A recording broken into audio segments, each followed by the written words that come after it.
Hello friends, welcome back to my channel. তো দেখো, আজকে একটা নতুন ভিডিও নিয়ে রেডি হয়ে গেছি। তো আজকের ভিডিওটা হচ্ছে শোল মাছের ঝোল। তো শোল মাছের ঝোলটা আমি ঠিক মাংসর মতন করেছি, যার জন্য ফার্স্টেই কড়াইয়ে মাছগুলো ভেজে নিয়েছি নুন হলুদ দিয়ে। আর এদিকে একটা মিক্সিতে পেস্ট করে নিয়েছি রসুন, পেঁয়াজ, লঙ্কা, টমেটো, ধনে গুঁড়ো দিয়ে আমি একটা পেস্ট তৈরি করে নিয়েছি, ঠিক আছে।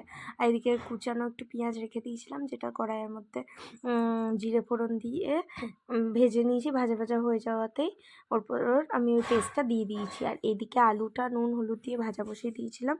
তো একে একে পেস্টটা দেওয়ার পর ওর মধ্যে নুন পরিমাণ মতন, নুন, হলুদ আর কাশ্মীরি লঙ্কা, সামান্য একটু চিনি দিয়ে মশলাটা ভালো করে কষিয়ে নিয়েছি। যখন মশলাটা দিয়ে তেল ছেড়ে দিয়েছে, তখন ওই ভাজা আলুগুলো একে একে দিয়ে আবার নেড়ে চেড়ে নিয়ে তারপর মাছগুলো দিয়েছি। মাছগুলো দিয়েও নেড়ে চেড়ে নিয়ে তারপরে জল দিয়ে টপক টপক করে ফুটিয়েছি। যখন ফোটানো হয়ে গেছে, তখন একটু গরম মশলা দিয়ে নামিয়ে দিয়েছি। দারুণ টেস্টি হয়েছিল। তোমরাও